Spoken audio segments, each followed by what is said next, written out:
Hello, it's fall of 2020, and I'm going to see if I can catch a coastal cutthroat with my little trout rod. And I have a Blue Fox Vibrex type lure.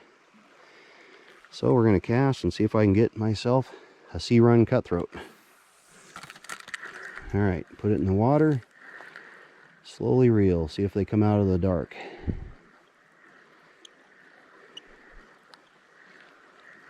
Sometimes they're in here, sometimes they're not. I'm going to cast again. Sometimes you get their attention by splashing the water really hard. It pisses them off. So let's see what happens. Try that. Oop, fish on. That's a nice one too. Yes. Let's see if he measures up to 14 inches. All right. Well, let's see what happens here. I think he's going to be 12 inches.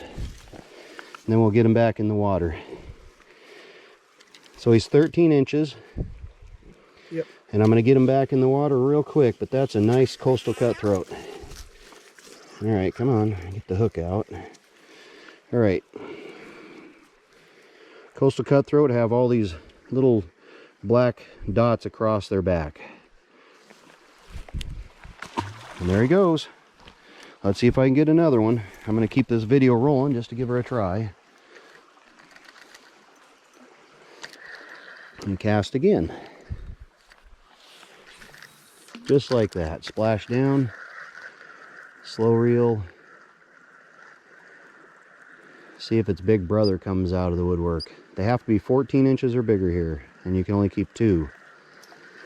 And you have to use a single point barbless hook. Which this is what I'm using. Blue Fox Vibrex. I used to get these at Walmart. I don't see them there anymore. Probably have to look for them online. Alright, I'm going to move up the hole. Cast down and slow reel.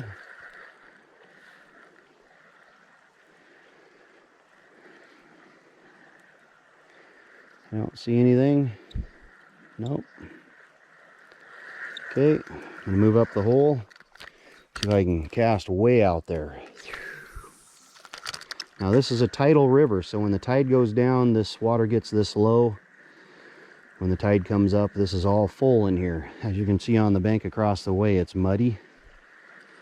So really silty river bottom. Alright, I'm just going to shut the camera off.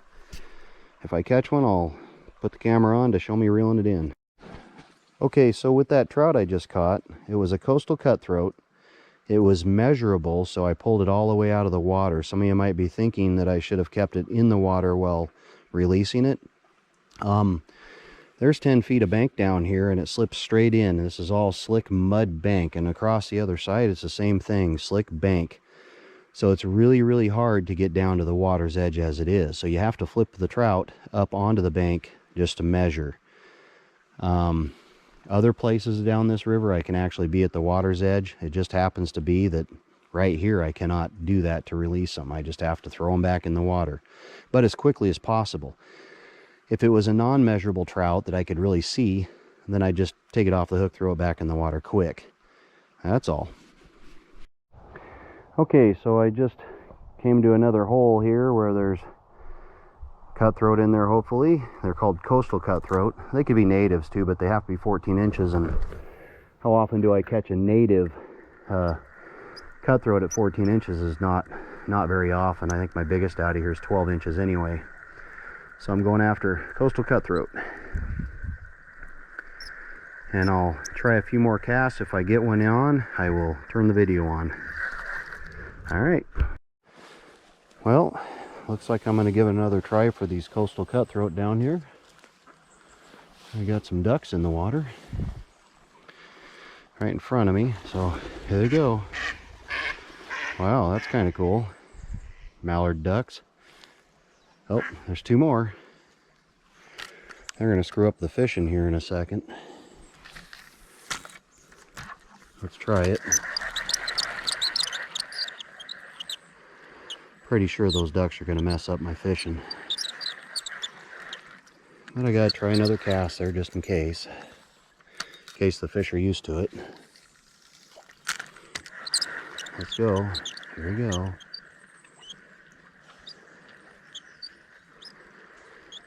Yeah, well, maybe I'll turn the video on if I catch something. Well, I went to another spot because the ducks, yeah, they messed up the hole. When they swim through like that, the fish aren't going to bite, so we're going to try it here. Give a couple casts, see what happens.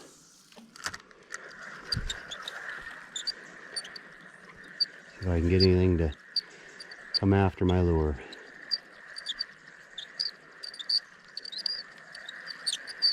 Got a squeaky reel today I need to oil. One more cast, see what happens. Let it sink for a second here. Start reeling. Over that way, actually. Okay, what I'll do is I'll bring you back if I have a fish on, or this video would be way too long. Okay, we're back at another spot again. So we'll see what happens. The other spot had a beaver come up and splash the water. That was my sign to say the fish weren't going to be biting there either. So, I'm going to give this a try. And I'll come back to you if I have something on. Got a fish on. It's not that big, so I'll have to release it pretty quick. But it is another coastal cutthroat. Kind of cool. I'd say this one's about 9 to 10 inches. More like 9. But there it is. See all the dark spots? Yep. And then how you can tell it's a coastal cutthroat is underneath here. It's got little slits in its chin, little orange. There you go. I'll release this guy as quick as I can now. There we go. All right, that's better. If you like any of my videos, please smash the like or just subscribe, and it'll go a long way in helping me with making more videos. I am trying for 100 subscribers for 2021 and shooting for the moon in 2022.